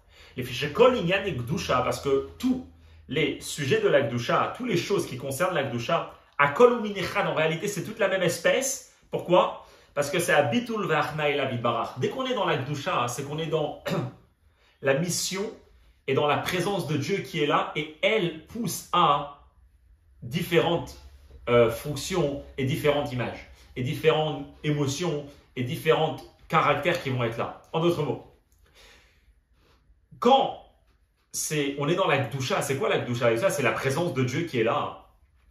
Le Créateur est ressenti et est totalement présent. Alors à ce moment-là, il n'y a plus de contradiction. Parce que même les choses qui sont différentes, les choses différentes, ils ne vont pas s'identifier par eux-mêmes, que là, à ce moment-là, ils sont différents. Ils vont s'identifier par faire ce que Dieu a envie. C'est pour ça qu'on peut trouver, par exemple, chez Avodat Hashem, dans le service de Dieu, on voit souvent, comme il va rapporter, qu'on parle d'avoir ces deux émotions-là, deux chesed et goura, ces deux caractères-là, qui existent en même temps et ensemble. Kedeita le Sifri, c'est rapporté dans le Sifri, à la Pasuk, Be'aftet Hashem Elokecha, sur le Pasuk, et tu aimeras Hashem ton Dieu, d'un côté c'est écrit, et Hashem Elokecha Tira, tu dois craindre Dieu, donc on dit tu dois aimer ou tu dois craindre. C'est deux émotions complètement différentes, deux attachements, deux relations complètement différentes, de crainte ou d'amour. Et là-bas, le Sifri nous dit, tu peux trouver l'amour et la crainte dans le même endroit uniquement quand tu es Midat Akadosh Baruch Hu. C'est quoi Midat Akadosh Baruch Hu? C'est quand un homme il vient et que son amour et sa crainte n'est pas un résultat de ce que lui il a, mais de ce qu'on lui demande, de comment lui doit se comporter. Mais Midat Akadosh Baruch Hu, là on peut avoir Ahava ira ensemble. Par contre, quand on est dans les sujets du monde, qu'est-ce que ça veut dire les sujets du monde? Le monde, c'est un du mot dans Chassidut, Helem. Helem, ça veut dire quand le créateur, le Helem, le voile du créateur. Le créateur n'est pas là, et la chose donc qui nous définit, c'est nous-mêmes. Qu'est-ce qui définit quand on veut dire Olam, de quoi on veut parler? Quelque chose qui est là par sa propre Metziut. C'est pour ça d'ailleurs que ce monde, on peut faire des mitzvot. C'est quoi un mitzvot? C'est un commandement. Dieu nous demande. C'est quoi Dieu nous demande? Oui, parce qu'on prend en considération que l'homme est quelque chose d'apparent entier. Et donc on peut dire que Dieu, il ordonne, c'est-à-dire qu'il demande à l'être humain, quelqu'un de différent, de le faire. Et l'être humain, il a le choix de le faire ou pas. Alors à ce moment-là, il dit dans un tel état d'esprit, Atzio shel kol mida u betokef. L'image, les définitions et les limitations de chaque mida, elle est très puissante. Et à ce moment-là, le fait que cette mida existe, ça ne va pas laisser la place à une autre mida d'exister, ou bifrat et en particulier les mida offrit, si c'est une mida qui est contraire. C'est pour ça qu'on ne peut pas s'imaginer de l'amour et de la crainte en même temps. L'amour et la crainte sont deux humeurs, deux émotions qui sont complètement différentes l'une de l'autre. Il dit quelque chose de très intéressant. Il dit, si ce qui nous définit, c'est la chose qu'on est, alors deux choses différentes ne peuvent pas être ensemble, et en particulier s'ils sont contradictoires. L'amour demande une proximité, la crainte c'est parce qu'il y a justement une distance. Donc proximité et distance, ça ne peut pas être ensemble. Et effectivement, une personne ne peut pas avoir deux émotions ensemble lorsqu'il est complètement pris par l'émotion, quelqu'un qui est complètement pris par l'énervement. Et il n'y a pas la tête qui est au-dessus, qui va prendre la direction et qui va dire pourquoi tu es énervé. Et à ce moment-là, réussir à aller à une raison qui dépasse l'émotion, pour pouvoir peut-être laisser la place à de la compassion et à de l'amour, eh bien, l'émotion d'énervement ne va pas laisser du tout l'émotion d'amour et de compassion être là. En d'autres mots, comment on peut arriver à laisser des opposés être ensemble que si on sort de notre propre tsiour, de notre propre image. Mais si on reste dans la définition dans laquelle on est, rien d'autre peut exister, et en particulier si c'est quelque chose de contradictoire. Mais il est donc, comme lorsqu'on vient pour mélanger deux opposés ensemble dans des choses qui appartiennent au monde, comme on a dit, le monde, c'est-à-dire un état d'esprit ou une situation dans laquelle c'est la chose elle-même qui est là et non pas pour une raison, pour un certain sens qui lui dépasse. Alors on est en train de mélanger deux espèces différentes et à ce moment-là, c'est pas bon. Par contre, quand on est dans la Gdusha, comment définir la Gdusha? La Gdusha, c'est bitul HaKadosh Baruch Hu. Qu'est-ce que ça veut dire bitul HaKadosh Baruch Hu? J'existe à 100%, mais pas par un résultat de ma propre existence, mais par un résultat de Dieu qui m'a donné l'existence. Alors à ce moment-là, quand les deux existent pour cette même raison, les deux midot opposés de Chesed et Gvura ne sont pas contraires et ne sont pas en dispute l'une avec l'autre. Qui Imaderaba, au contraire, ils sont en réalité la même espèce, c'est-à-dire la définition des deux caractères et de deux émotions qu'on va avoir ici, c'est quoi? C'est le service de Dieu. Qu'est-ce que Dieu demande de moi? Et qu'est-ce que Dieu demande de moi? Ça peut être deux choses différentes. À ce moment-là, les deux peuvent être ensemble. Comme on avait donné l'exemple et comme il va donner ici l'exemple. À Derech Divrei Chazal, ça va être représenté dans ce que les Chachamim nous disent à la Passouk sur le Passouk. C'est écrit Oseh Shalom Imromav. Dieu fait la paix dans les cieux. Dans les cieux, dans les choses célestes, Dieu il fait la paix. Et après, oui, pourquoi on a besoin de faire la paix là-bas? Qui est, si on peut dire, contraire l'un à l'autre quand on est dans le ciel? Bien sûr, il y a Michael qui est Sachel Maïm, Gabriel Sachelesh. Michael, c'est l'ange de l'eau, c'est le ministre de l'eau. Gabriel, c'est l'ange, c'est le ministre du feu. Et pourtant, et un ne va pas éteindre l'autre. Donc il y a Gabriel et Michael, ils représentent l'eau et le feu, deux opposés, deux, que si on les met ensemble, un éteint l'autre, et pourtant les deux ils arrivent à exister ensemble. Et ça c'est aussi Shalom et Moumav. Qu'est-ce qu'on est en train de dire ici? La chose très intéressante, bien sûr, on parle ni de feu, ni d'eau, on n'est pas ici dans quelque chose de physique, mais ici la Torah vient nous dire que la possibilité pour Gabriel et Michael d'être ensemble, aussi, c'est celui qui fait la paix. C'est-à-dire quoi? Parce qu'ils ont une entité plus haut que eux qui est là, et c'est Hachem. Et c'est ce qu'il est en train de dire ici. Lorsqu'ils se tiennent devant le roi des rois, hein, Dieu, ils ne sont pas là, en train d'être là par leur propre identité, par leur propre qualité, par leur propre fonction, qu'à ce moment-là, une peut être contradictoire à l'autre. L'eau et le feu représentent deux choses complètement contradictoires qui ne laissent pas la place à l'autre d'exister lorsque un existe. Et là, la raison pourquoi ils sont là, c'est c'est en étant les envoyés du roi Dieu. Donc, il n'y a aucune ici contradiction entre eux. Ils sont les deux dans la même fonction, dans le même rôle. La mission du roi, ce que Dieu il a envie de ce monde, que le Hesh et le Maïm sont ensemble. Les deux gardent leur fonction et les deux arrivent à travailler ensemble parce qu'ils ne sont pas là par leur propre identité, mais ils sont là par envoyés de Dieu. Comme on avait donné l'exemple de tout à l'heure, si le ministre de la Défense et le ministre de l'Éducation, ils essayent de faire le meilleur sans penser l'un à l'autre et pas pour le bien du pays, forcément que ça va arriver à une dispute. Encore une fois, il y a plein d'exemples. On va juste pour profiter, mais après c'est un travail personnel à faire. Pour donner peut-être un exemple, par exemple dans le couple, souvent on dit que l'homme c'est Chesed, la femme c'est Goura. Bien sûr, comme on l'a dit tout à l'heure, Chesed et Goura, ça n'a rien à voir avec gentil, méchant. Enfin, les deux c'est bon, bref, ça représente deux caractères différents. Et souvent c'est deux opposés. Souvent d'ailleurs, deux opposés, ils ne peuvent pas être ensemble. Ici, il dit quelque chose de très intéressant. Il dit deux opposés, ils peuvent être ensemble et uniquement s'ils sont là pour une cause plus grande qui est leur mariage. Mais s'ils sont là chacun par eux-mêmes sans voir le mariage et la raison pour laquelle ils sont là, à ce moment-là, c'est sûr que ces opposés, ils vont venir à pas pouvoir être ensemble. Il y a énormément qu'on peut apprendre, mais bon, dans le cadre dans lequel on est, on ne va pas trop s'allonger dessus. Mais ça, en tout cas, c'est l'idée qu'on est en train d'apprendre ici sur le mélange de Chesed et Gvura. Comment ça répond à la question? On a dit dans Seifé que Chesed et Gvura, c'est Kilaïm, c'est quoi ce Chesed et Gvura? Il a posé la grosse question au début du Seivav. Après, le mieux c'est d'unir. Il dit bien sûr, le mieux c'est d'unir, mais quand on peut unir? Quand on unit sans oublier qu'il y a deux opposés qui sont là, mais que les deux opposés ils sont là pas par leur propre raison, et à ce moment-là, ils vont pas pouvoir être ensemble, mais ils sont là par quelque chose qui les dépasse, par Shluché Amelech, par le fait qu'il y a une cause qui les dépasse, qui sont là. Là, à ce moment-là, ils peuvent cohabiter et vivre ensemble, là une personne peut laisser la place à différentes émotions d'être là, parce que l'émotion n'est pas là uniquement en tant que réaction égoïste de la vie. À ce moment-là, une autre réaction ne pourra pas être là, parce que l'ego ne va pas laisser, il va laisser cette émotion être dominante à l'intérieur de lui dans ce moment-là. Ok, alors là c'est intéressant. On a dit tout à l'heure que c'est quoi Kilaïm alors? Kilaïm, ça va représenter quand on fait des mélanges entre deux opposés, mais que c'est pas un bon mélange. Pourquoi? Parce que les deux sont là, pas par une cause qui les réunit, par une mission, par une fonction qui les réunit, mais les deux sont là par leur propre identité. Alors qu'est-ce qui se passe quand on met deux choses ensemble, mais qui ne peuvent pas être ensemble parce qu'ils sont totalement différents l'un de l'autre, et ils sont là par leur propre métiout, ils sont là par leur propre cause? Alors il va être intéressant. Ça c'est justement les kilaïm, oui, mais on vient de voir qu'il y a deux sortes de kilaïm. Il y a kilaïm dans les animaux, et il y a kilaïm dans les animaux et les graines, et il y a kilaïm dans le shatnez. Et les deux, on a dit, ils représentent un mélange complètement différent. Un, ça touche à l'essence même, qui va complètement être effacée, et l'autre, ça touche aux deux qu'ils restent ensemble, la laine et le lin. Il va dire, les deux kilaïm représentent deux réactions qui peuvent arriver lorsqu'on prend deux opposés et qu'on les laisse ensemble. Il dit la chose suivante.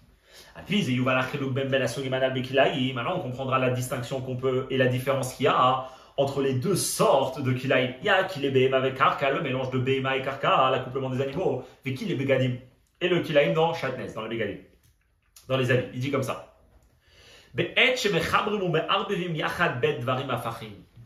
Lorsqu'on vient pour mélanger, pour unir, pour mettre ensemble deux choses qui sont contradictoires, et donc ils ne peuvent pas être ensemble, mais on le fait quand même.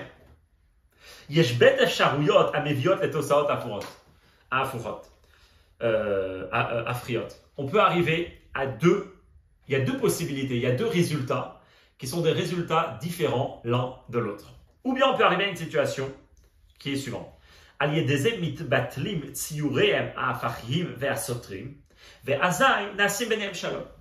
Première solution, okay. On a nous deux ensemble, et on ne peut pas être ensemble.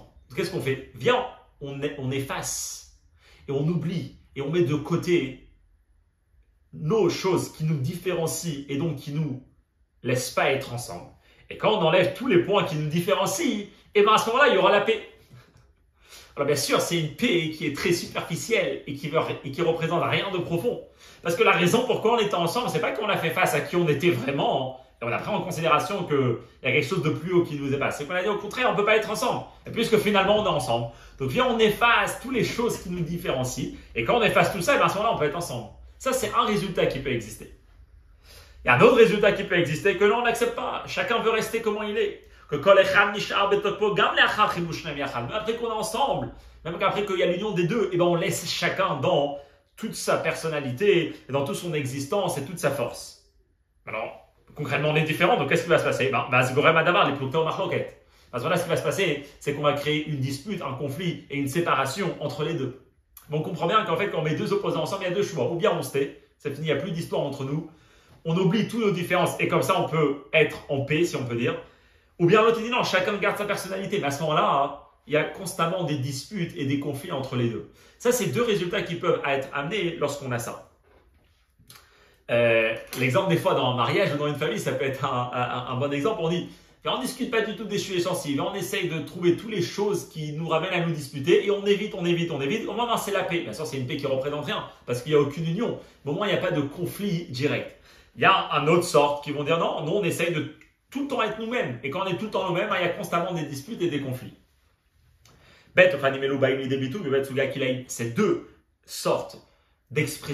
sortes de résultats qui viennent lorsqu'on met deux choses opposées ensemble vont justement être exprimés et vont être, on pourra les voir dans ces deux catégories de kilaïm. Comme on a dit, les kilaïm, c'est le mélange et l'union de deux opposés. Ces deux opposés, quand ils se mélangent ensemble, on peut arriver à deux résultats différents. Il y a le résultat de l'union de deux espèces différentes dans les animaux, et il y a le résultat de l'union de deux espèces différentes, de fibres différentes de tissus, la laine et le lin. Il va commencer par les animaux. Lorsqu'on prend, on va donner l'exemple des animaux. Le mélange des animaux. On prend deux animaux qui sont complètement différents. On a un cheval et on a une ânesse. Les deux, ils ont des qualités spéciales. Le cheval, il est très fort. L'âne, il a une persévérance. Et chacun, il a ses qualités. Et chacun, il a son rôle différent. Chacun, il a sa fonction différente que Dieu, il a créé d'une certaine manière. Et nous, on dit non, on va les mettre ensemble. Et c'est quoi le but de les mettre ensemble? Chez Matratam, on veut arriver à une conclusion. C'est les olid minim zarim meshunim betoldot. De créer quelque chose de différent et d'étrange à ce qui était avant. C'est-à-dire, litzor mi bet aminim metziut radasha ou meshuna. De créer de ces deux espèces-là une nouvelle entité, une nouvelle existence qui était différente l'une de l'autre. Qu'est-ce qu'on est en train de dire ici? On prend un cheval et un âne, on va les accoupler, on va les unir. Alors, ils sont complètement différents. On dit oui, mais viens, on oublie nos différences. Viens, on efface nos différences. C'est ça en réalité le nouvel animal qui va naître. C'est de dire, il y aura quelque chose d'autre qui va exister. Nous deux ensemble, on ne peut pas, mais concrètement, on est ensemble. Qu'est-ce qui se passe? Ni le cheval, il existe, et ni l'ânesse, elle existe. Ni un animal existe, ni l'autre existe. On les a mis les deux ensemble.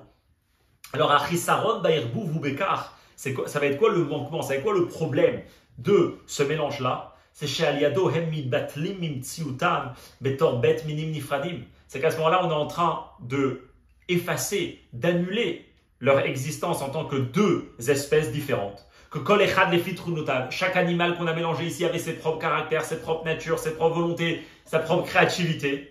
Et on arrive à une situation qui est le contraire de ce que Dieu voulait. Chez Braham, Keminim, Nifradim, que Dieu les a créés en tant que deux espèces différentes.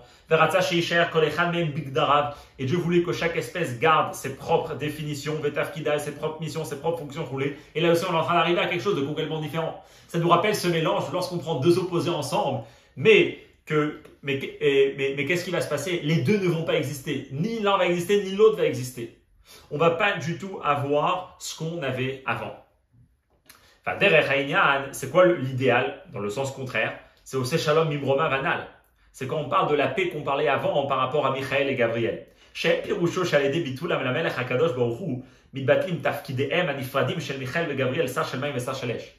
Quand on dit que Dieu il fait la paix, c'est-à-dire que les deux arrivent à cohabiter ensemble, c'est pas que parce que Dieu il est là, donc on n'est plus feu et on n'est plus eau. Pourquoi? Parce qu'à ce moment-là, on n'est plus dans la volonté du roi. La volonté du roi, c'est qu'il y a et le ministre de l'eau et le ministre du feu. Qu'il y a et cette créature-là et cette autre créature.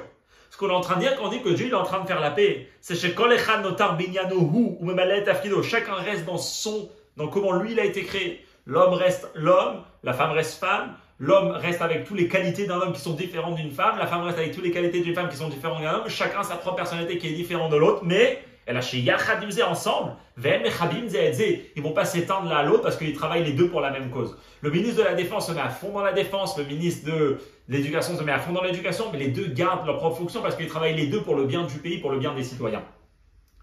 Par contre, le mélange de ces deux animaux, qu'on arrive à un résultat que les deux n'existent, on arrive à un résultat qu'on les met ensemble, mais sans prendre en considération qu'ils ne sont pas faits pour être totalement mélangés. Le problème ici, c'est qu'on est en train totalement de les effacer. On n'a ni cheval et on n'a ni âne qui est en train de venir après, à la suite. Par contre, quand on est dans le mélange des vêtements, alors là, on est dans un autre problème. Si dans les animaux, on est en train d'effacer les espèces qui existaient avant, dans le lin et la laine, on est en train de garder les deux identités. Le laine reste la laine, le lin reste le lin, parce qu'on peut même les séparer. Mais d'un autre côté, qu'est-ce qu'on est en train de faire ici? On est en train de prendre deux opposés, Chesed et Gvura, et de les mettre ensemble. Bête, mais Doubar Odot Inane Olam. Et on est en train de les mettre ensemble en tant que Olam, c'est-à-dire on les unit sans prendre et sans ramener à l'intérieur, sans faire révéler à l'intérieur d'eux le fait que les deux ils sont bitou, c'est-à-dire quoi? Le fait que les deux ils peuvent être unis en résultat de ce que Dieu voulait. Donc à ce moment-là, on est dans une union qui est min beshenomino, une espèce avec une autre espèce. Parce qu'on n'est pas en train ici de l'utiliser par exemple pour une gdusha, pour une mitzvah. On est en train de les mettre ensemble, les deux en tant qu'entités différentes. Quand on a un tel mélange et une telle union et une telle cohabitation, là on arrive dans d'autres problèmes. Inyan shel pirud ou machloket, on arrive à un conflit et une dispute. Très intéressant. Quand on prend deux entités et qu'on les met ensemble et que chacun reste avec sa forte personnalité, alors à ce moment-là, ils vont être ensemble et il y aura constamment des conflits et des disputes. Chesed et Gvora, ils vont constamment empêcher l'un l'autre, ce qui n'est pas le cas dans l'autre, dans les animaux, qu'il y a aussi un problème. Le problème ici, les différences, c'est que ce que Dieu a voulu n'est plus là, parce que les dieux ont perdu totalement leur personnalité et leur fonction. Donc ça, c'est l'explication qu'on a maintenant de Kilaïm, de l'interdit des Kilaïm. Et pourquoi chacun va être interdit, c'est pour une cause différente. C'est-à-dire le problème qu'il y aura dans l'union de deux, dans les différents. Le problème dans Kilé Bema et Kilé Karka, c'est qu'on efface totalement le monde comment Dieu a créé. Le problème dans Kilé Bgadim, c'est qu'on garde le monde comment Dieu l'a créé, mais on ne sait pas laisser les choses se mettre ensemble, parce qu'il reste dans une position où chacun est là par sa propre Metsiout et non pas pour une cause qui les réunit. Chet. Ok. Une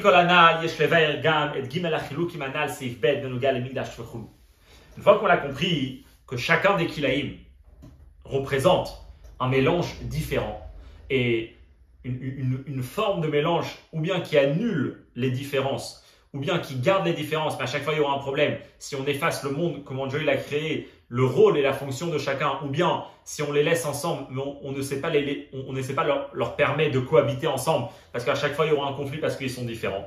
Maintenant on va venir à comprendre les nuances qu'on avait vues avant dans le safe bet, qu'on a vu que quand ça arrive à Shatnez, on peut faire une mitzvah avec le Shatnez. Le Kohen Gadol, il peut porter du Shatnez. Quand on arrive à Bassar Bechalav, c'est ce qu'on a vu plus tard, pendant ce d'abord, il va parler de Kilé Bema. Il n'y a même pas un a priori de dire que peut-être pour une mitzvah, on pourra l'utiliser. Parce qu'a priori, si on réfléchit, c'est quoi le problème ici? C'est qu'on utilise des choses, pas pour une mitzvah, pas pour une doucha.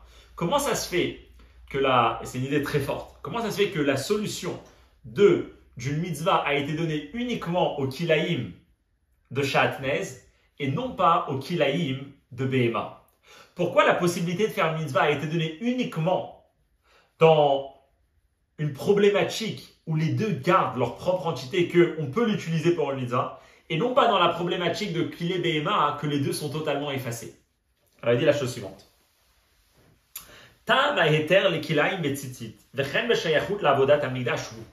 La raison pourquoi ça a été permis le Kilaïm dans la mitzvah des tzitzit et pourquoi lorsque ça arrive à travailler dans le Bet Hamikdash, c'est permis les Kilaïm, c'est la chose suivante. Les fichiers Beinian, Shel Mitzvah ou Gdusha, Midat Akadosh Baruch Hu. Parce que comme on a dit tout à l'heure, lorsqu'on est dans une situation qui concerne une mitzvah, la Gdusha, c'est-à-dire Midat Akadosh Baruch Hu, lorsqu'on vient mélanger deux opposés, l'opirud ou marloket, le résultat qu'on a, c'est pas de la dispute et du conflit. Et là, aderapa, Shalom ve'ardout, c'est la paix et l'union, Kanal Barucha, comme on l'a expliqué longuement avant, que quand on est en tant qu'envoyé de Hachem, on est en tant que bitul Hachem, alors à ce moment-là, nos différences ne sont pas un problème, parce qu'au contraire, exister à 100%, mais pas par notre propre raison, par notre propre conscience, mais par le fait que Dieu nous a permis d'exister. Donc qu'est-ce qu'il dit ici? Quand on a Tsemer ou Pishtim, leur problème c'est que leur ego il est trop fort, et leur ego c'est la raison de toute leur créativité, de toute leur force, de toute leur opinion et de toute leur existence. Ça c'est le problème. Si on réussit à orienter toutes les belles choses qu'ils ont à l'intérieur d'eux, et on va dire que il ne faut pas que c'est l'ego qui est le moteur de tout ça. C'est pas une année olam, c'est pas juste un vêtement, on peut porter un bel habit de Shatnez. Mais c'est pour la mitzvah des tzitzit. Mais c'est le Kohen Gadol dans le Bet Hamikdash. Alors à ce moment-là, la même personne, elle n'est pas mauvaise. La même personne qui existe, elle était bien. C'est juste la cause pourquoi elle était là qui était dérangeante. Parce que c'est ce qui l'a séparée et ce qui lui permettait pas d'être unie avec quelqu'un d'autre. C'est-à-dire, une fois qu'on l'utilise dans la Gdusha, alors à ce moment-là, c'est bon. Ça veut dire quelque chose de très fort. Mais quand on arrive par contre à Kilé Behema, que le problème de Kilé Behema, c'est qu'on a perdu totalement notre personnalité, notre spécificité, notre individualité, qui on était. Kilé Behema, c'est l'effacement total de l'âne et du cheval. Alors à ce moment-là, même si on veut faire une doucha, il n'y a rien avec quoi travailler, on est en train totalement d'effacer le monde de Dieu. Il dit comme ça. Mais dans quel cas on parle qu'on peut utiliser dans la doucha un kilaïm, c'est fait sous, kilaïm zesheboair bouv, mais vili des pirou de machloket. C'est quand on est dans un mélange, dans une situation de deux entités qui existent à 100%. Et c'est quoi leur problème? C'est que ça amène à une dispute. Alors maintenant qu'on va utiliser dans la Gdusha, on n'arrivera pas au résultat négatif que c'était quand c'était pas dans la Gdusha.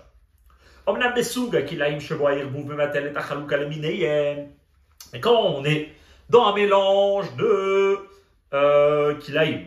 Non, on est dans un mélange de deux espèces. Que le problème quand ils sont entre eux, c'est que leur espèce, leur entité, leur identité s'efface complètement. On est en train de quoi? D'effacer et de bouleverser, et sidera bria, le système et l'ordre de la création. En kol nafkamina imedubar minyane olam obedavar mitzvah vikdusha. Alors là, ça n'a plus d'importance. Est-ce qu'on le fait pour la mitzvah? Est-ce qu'on le fait pour des sujets du monde? Dans n'importe quelle situation, c'est interdit d'effacer et d'enlever les limitations, les fonctions, les rôles et la mission que Dieu a mis à chaque créature. Et si on est dans une situation où la personne est complètement éteinte, n'existe plus, alors à ce moment-là, même pour la mitzvah, c'est quelque chose de négatif parce qu'il n'y a rien avec quoi attacher à Hachem. Quand la personne est quelqu'un, le problème c'est qu'il y a la Metsiout, il y a la Yeshut. Alors dans la Gdusha, ça va bien marcher. Mais quand la personne l'a totalement effacée, et si on a complètement enlevé les barrières et les limites que Dieu a créées dans le monde, alors il n'y a plus rien avec quoi amener ça à la Gdusha. C'est pour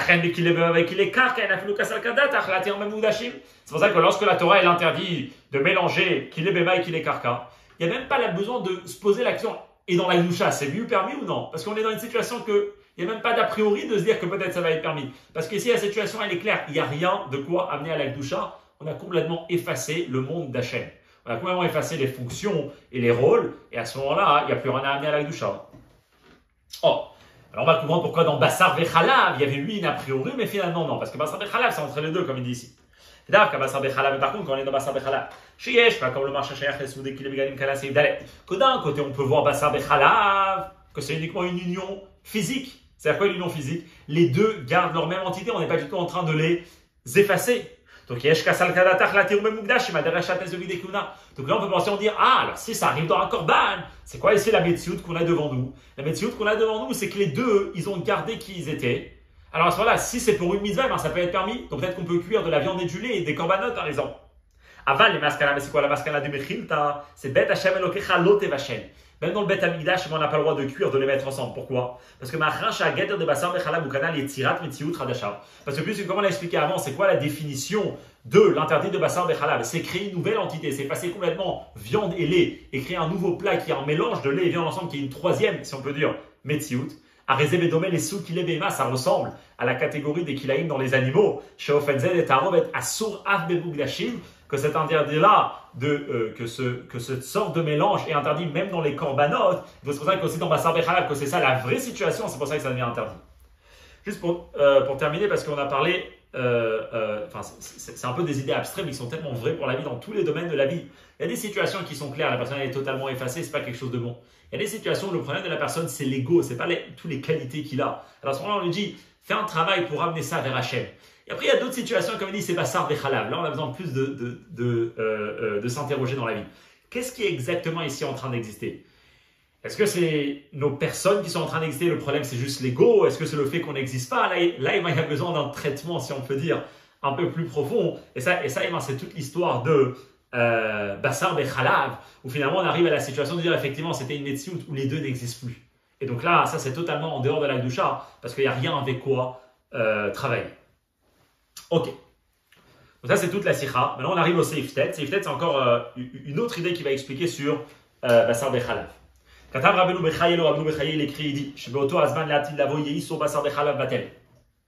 Rabbeinu Bechaye dit que lorsque Mashiach viendra, il n'y aura plus l'interdit de la viande et du lait. On pourra cuire de la viande et du lait ensemble. Il n'y aura plus cet interdit-là. Derrière, c'est pareil. Matzinu Shamalach, Imetzal Abraham, Achlu Bassar Bechalab. Une idée similaire où le lait et la viande deviennent permis, deviennent bons, se mélangent, qu'après on vient de dire qu'après il appartient à l'interdit complet des Kilaïm, Mashiach il arrive, ce mélange il est permis. Autre chose, on sait dans la Torah que quand les anges ils viennent rencontrer Abraham, si on fait attention là-bas, qu'est-ce qu'Abraham il leur donne à manger? Il leur donne à manger de la viande et du lait, ça crée toute une question, comment les malachim ils ont pu manger de la viande et du lait? En tout cas c'est ce qu'on voit, que des malachim ont mangé de la viande et du lait.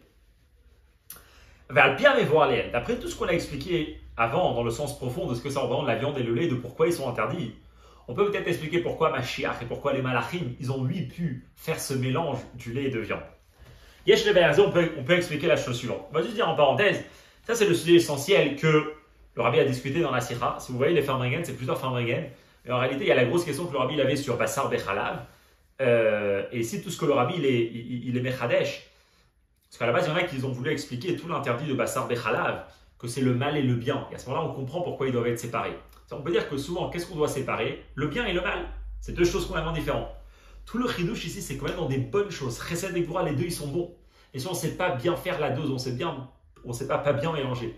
Si on ne sait pas bien mélanger, si on ne sait pas pourquoi on mélange, on peut aussi arriver à des gros problèmes. Ça, c'est tout le chidouche de la Sikha. Comme vous voyez dans la note, c'est bien de lui donner ça dans. Enfin, Rabbi, il met bien ça au clair dans la note 39 et dans la note 45. Il y a d'autres explications qui ont été données sur tout l'interdit de Kilaïm et l'interdit de Bassar Bechalav. C'est le mal et le bien, Tov et Ra. À ce moment-là, c'est simple à comprendre. Tout le chidouche de la Sikha, c'est entrer vraiment dans les détails. On a deux bonnes personnes, on a deux bons caractères, de bonnes émotions. Mais comme on ne sait pas comment les mettre ensemble, le fait qu'ils soient ensemble par leur propre ego, c'est ce qui va créer leurs problèmes. À ce moment-là, on comprend que même dans Chesed et Gvura, on a besoin de savoir comment bien placer chacun et où placer chacun. Maintenant, il a expliqué donc dans Bassar Bechalav. On a expliqué plus haut dans ces Dalet. Sheba Bassar Bechalav Nasim Lemetziut Chadasha ou Rag Benoga Letzad Agashmi Vachumri Shebaim. Que le fait que Bassar Bechalav, la viande et le lait, deviennent une nouvelle Metziut, ça touche uniquement la matière de Bassar Bechalav. Mais ça ne touche pas aux qualités, à la composition et aux trous notes de la viande et du lait. Non, la viande et le lait, il reste viande et lait. Pas comme les animaux, ça touche à toute leur force intérieure, c'est la reproduction de l'animal. Donc c'est-à-dire la matière, elle est mélangée dans le lait et la viande physiquement, mais ce que la viande est, ce que le lait est, les bienfaits du lait, les bienfaits de la viande, ils ne vont pas changer juste parce qu'on les a mis ensemble. C'est uniquement la matière qui a été mélangée, mais pas les compositions intérieures et profondes de la viande et du lait. Au misé Mouban, de là on comprend.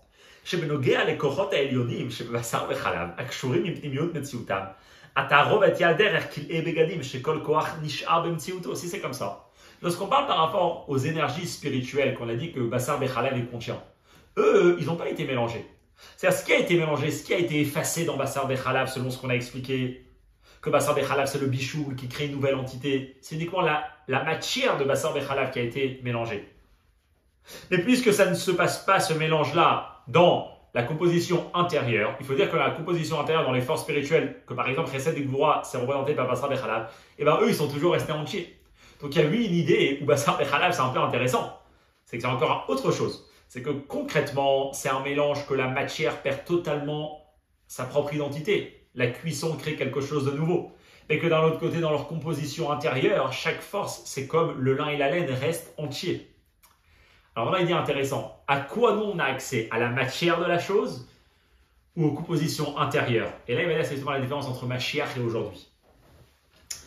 Et ça va être la différence entre aujourd'hui, encore en exil, et Oto Azman dans ce moment-là, donc quand Mashiach viendra. Dans ce monde-là, aujourd'hui, à nous voyons, nous avons une relation uniquement avec la matière et au côté physique de chaque chose matérielle. Puisqu'en ce qui concerne la matière, le mélange de la viande et le lait, ça crée une nouvelle metziut, la metziut du bichoul. Alors il dit al-kochach, nous devons dire, Shalpidina Torah, selon le loi de la Torah. Que c'est quoi la Torah? Elle a été donnée dans ce monde, Ba'aretz Dafka, Dafka dans la terre, à des êtres humains, des Shama Begouf. Arezota Arovet, c'est un mélange, Bedomé l'Ekilebema, comme le mélange de l'accouplement des animaux, qui efface totalement les premières choses qui existaient avant. Mais la Souraï, Gamil donc c'est interdit aussi dans une bar mitzvah, comme on l'a expliqué longuement avant. Il dit aujourd'hui, nous, on a accès surtout à la matière. On n'a pas accès aux forces profondes des choses. Donc, du coup, comme la matière elle va être totalement changée, puisque la cuisson crée quelque chose de nouveau. Donc c'est quelque chose qui n'est pas du tout bon et que même pour une mitzvah, on n'a pas le droit de le faire. Par contre, dans le monde futur. Là, le monde changera. Et qu'est-ce qui se passera? La présence de Dieu sera révélée. Et toute chair verra qui pi Hashem libère que c'est la parole de Dieu qui a parlé. C'est-à-dire, quand Mashiach viendra, la chair humaine, donc le monde physique, verra que ce monde-là, c'est Pi Hashem, c'est la parole de Dieu. Nous, aujourd'hui, on voit le monde, on dit pourquoi la table existe. Parce que la table existe. Parce que le bois existait quand on a créé la table. Non, on ne connaît pas la vraie existence de la table, c'est que Hashem, il a parlé et il a créé le monde dans les 10 paroles avec lesquelles Dieu a créé le monde. Mais ce qui se passera à Mashiach, c'est que la relation physique, ce que l'œil physique, ce que l'expérience physique de la personne sera de voir la réalité du monde dans sa profondeur. Chez Niré Bechrouch, on verra concrètement, chez Amitat Ametziou de Shamaim Choulou, que la vraie existence du ciel, de la terre, de toutes les créatures, il a Geshem Lachomer, c'est pas la matière qui lui donne son existence. Et la Bidvar Hashem, c'est la parole de Dieu chez Aladon à travers lequel ils ont été créés, puis Hashem d'Iber. Ameaveu Mechayo Mekayem Kol Nivra, qui amène à l'existence et qui fait vivre et qui existe et qui fait exister chaque créature. Alors il y a derrière ce Gamenogal Metziou, chez Basar Bechala, ce sera la même chose par rapport à la viande dans le lait.